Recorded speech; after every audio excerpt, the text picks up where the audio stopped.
कोण कुणासोबत युती करणार हे निश्चितपणे सांगता येणार नाही। राज ठाकरे मवियासोबत जाणार का या प्रश्नावर फडणवीसांचं उत्तर, कुणाची ही युती झाली तरी भाजप आणि महायुतीच निवडणुका जिंकणार, फडणवीसांना विश्वास। शिंदेंच्या काळातील कुठलीही योजना बंद होणार नाही, स्पष्टीकरण देत मुख्यमंत्री फडणवीसांचं अंबादास दानवेंना उत्तर। एखादी योजना पुढे ढकलू शकतो पण बंद होणार नाही, फडणवीसांचं आश्वासन। काँग्रेसलाही सोबत घेण्याची राज ठाकरेंची इच्छा, मात्र ही फक्त भूमिका, निर्णय नाही, राऊतांचं सूचक विधान।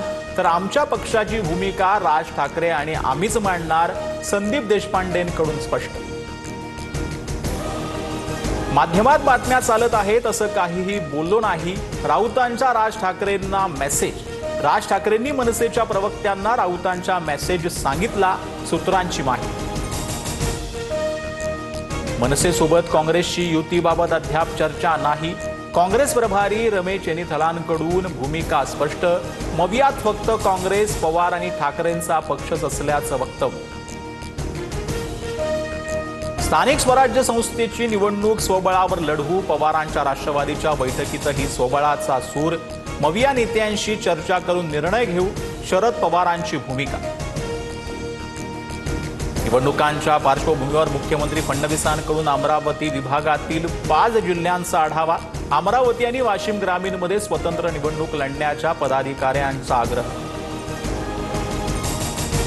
सर्व पक्षीयांचं शिष्टमंडळ उद्या मुख्य निवडणूक अधिकाऱ्यांची भेट घेणार। शरद पवार, उद्धव ठाकरेंसह राज ठाकरे तक्रारींबाबत चर्चा करणार। चर्चेनंतर शिष्टमंडळाची पत्रकार परिषद। संग्राम जगतापांसारखी वादग्रस्त वक्तव्य करू नका, जातीय सलोखा ठेवा, जगतापांवर निशाणा साधत शरद पवारांच्या पदाधिकारी नेत्यांना सूचना। हिंदू महिलांवरच अत्याचार होतात आणि अत्याचार करणारे 100% जिहादीच असतात, संग्राम जगतापांचं वादग्रस्त वक्तव्य। जगतापांविरोधात परभणीत तक्रार दाखल।